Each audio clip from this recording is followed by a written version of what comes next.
Haala sharafoonni maallaqaa kan guyyaan har'aa ittiin oolee jechuudha. Egaa guyyaan har'aa immoo akkuma beekamu Januwaarii 26 baatii tokko 2025 jechuudha. Sharafni maallaqaa dabaleera moo qannasee jira yookiin immoo hir'isee jira kan jedhu waliin ilaalla. Isaanis biyyoota kanneen akka Turkii riilee fi Dubaay diraam, Saawudii riyaalii, akkasumallee paawundi sterlingii, Swiss firankii, Oomaan riyaalii fi Joordaan dinaar, Baahrein dinaar, Kaatar riyaal, Ijipshaan paawundii, Yemen riyaalii fi Indiyaan rubii, Israa'el shiqil biyyoota kanneen akka hedduu siniif qaba'ee fi paawundi sterlingii faa jechuudha. Egaa as keessatti immoo kamtu akka dabalee kamtu akka immoo hir'ise waliin ilaalla. Itti aansuudhaan immoo nagaan dagannee nagaan koo isiniif haa baay'atu. Hordoftootaaf jaallatamtoota kabajamtoota maamiloota kiyya kan yeroo baay'ee hamilinaa laattanii akka nan jajjabaadhuuf akka ani yeroo hedduu hamilee godhadhee hojjedhu na gargaaraa jirtan guddaa tokko naa galeetee homaa isiniin jedha. Warri immoo haaraa taatan immoo sabiskiraayibii godhaa, laayikii godhaa, sheer godhaa isiniin jedha. Viidiyoo yeroo daawwachuu eegaltan laayikii itti fufaa isiniin jedha. Gara sagantaa keenyaatti yoo galle tokkoffaa irratti chaayinaa heewwan tokko karaa gabaa gurraachaatiin guyyaa har'aa 27 oolee jira jechuudha. Akkasuma immoo karaa baankiidhaan immoo chaayinaa heewwan tokko 21.25 oolee jira. Inni itti aanu turkii riileedha. Turkii riileen tokko karaa gabaa gurraachaatiin 4.53 oolee jira. Inni itti aanu yuuroodha. Yuuroon tokko karaa gabaa gurraachaatiin 225.28 oolee jira. Akkasuma karaa baankiidhaan immoo yuuroon tokko 176.50 oolee jira. Akkasuma Ameerikaan doolaariidha. Ameerikaan doolaarri tokko karaa gabaa gurraachaatiin 189.85tti gadi bu'ee argamee jira. Egaa akkuma beekamu sharafni torban guyyoota darban keessatti ol ka'ee hanga 191 irra ta'ee ture. Amma immoo gara 189tti gadi dhufeetiin jira jechuudha. Akkasuma immoo obboleewwan kiyyaa warreen Joordaan jirtanii doolaarri isinii kennamu akkuma doolaara Ameerikaatti ilaalladha. Dabalataanis immoo warreen Beeruut immoo tootaal walumaa galatti kan isiniin fudhattan doolaaruma waan ta'eef doolaara bakka sadiittiin barreessu.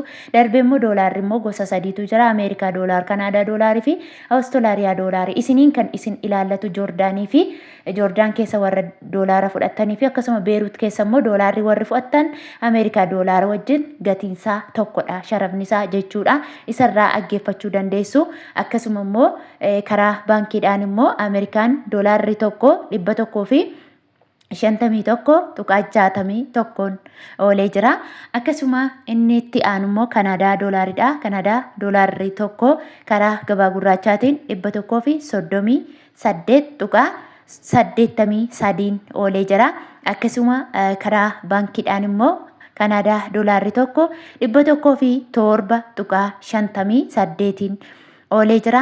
Inni itti aanu Awustiraaliyaan doolaaridha. Awustiraaliyaan doolaarri tokko karaa gabaa gurraachaatiin 131.30 oolee jira. Karaa baankiidhaan immoo 190 Awustiraaliyaan doolaarri tokko karaa baankiidhaan immoo 98.73 oolee jira. Inni itti aanu paawundi sterlingiidha. Paawundi sterlingiin tokko karaa gabaa gurraachaatiin 259.50 oolee jira jechuudha. Karaa baankiidhaan immoo 202.15 oolee jira. Inni itti aanu Swiss firankiidha. Swiss firankiin tokko karaa gabaa gurraachaatiin 244.39 oolee jira.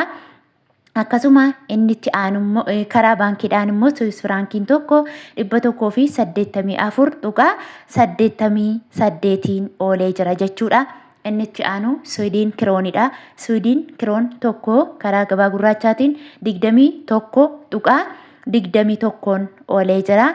Inni itti aanu mootii birrii sadarkaa tokkoffaan sharafaan kan argamtu Kuweet diinaaridha. Kuweet diinaarri tokko karaa gabaa gurraachaatiin 621.55 oolee jira. akkasuma karaa baankiidhaan immoo Kuweet dinaarri tokko 484.60 oolee jira. Inni itti aanu Dubaay diraamidha. Dubaay diraamni tokko karaa gabaa gurraachaatiin 51.72 oolee jira. Karaa baankiidhaan immoo Dubaay diraamni tokko 41.21 oolee jira jechuudha. Inni itti aanu Saawud Arabiyaadha. Saawud Arabiyaan tokko karaa gabaa gurraachaatiin 50.66 oolee jira. Egaa namoonni Saawud Arabiyaa jirtan akkaataa isin itti ergattan akkaataa guddina maallaqa keessanii yookiin baay'ina guddina iskeelii isaatiin jechuudha. Kanaafuu namoonni maallaqni keessan guddaa ta'ee argame yookiin baay'ee qabdan jechuudha. Guyyaa har'aa 21 jira.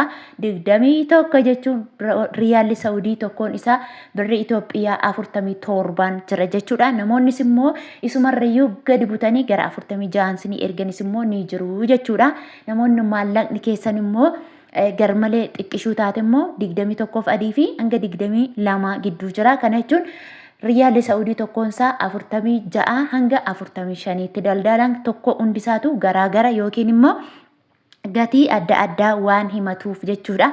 Akkasuma immoo namoonni mashwaara yookiin immoo taaskii kan kaffaltan immoo manattis yoo dhufee isin harkaa fuudhe yookiin immoo akkaawuntii isaarra manatti yoo irratti ergitanis immoo 50 dirqama kaffaltu jechuudha. Riyaala 50 kaffaltu jechuudha. Namoonni isa keessaa baaftanii herregattu yookiin immoo isa qobaatti kennituuf jechuudha. Namoonni tokko tokko dhibba kaffaltaa kan jedhan jiru jechuudha. Dhibban kaffaliinaa isiniin jechuu barbaadeni. Akkasuma immoo karaa baankiidhaan immoo Saawud Arabiyaan tokko riyaalli 40.40 irra jira jechuudha. Inni itti aanu immoo Oomaan riyaalidha. Oomaan riyaalli tokko karaa gabaa gurraachaatiin 494.55 oolee jira. Inni itti aanu Joordaan diinaaridha. Joordaan diinaarri tokko karaa gabaa gurraachaatiin 267.98 oolee jira. Inni itti aanu Bahreen diinaaridha. Bahreen diinaarri tokko karaa gabaa gurraachaatiin 508.42 oolee jira. Akkasuma Kaatar riyaalli tokko karaa gabaa gurraachaatiin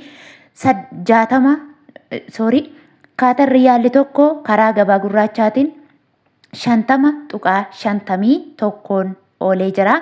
Ijipsiyaan paawundiin tokko karaa gabaa gurraachaatiin 3.54 oolee jira. Yemen riyaalli tokko karaa gabaa gurraachaatiin 0.65 oolee jira. Indiyaan ruupiin tokko 1.82 oolee jira. Israa'el shiqil tokko 60.68 oolee jira jechuudha. Hordoftootaaf jaallatamtoota kabajamtoota maamiloota kiyya viidiyoon guyyaa har'aa qabadhee isiniif dhufe kana fakkaata. Viidiyoo biraa yookiin immoo sagantaa biraan hanga walitti deebinutti nagaan tura.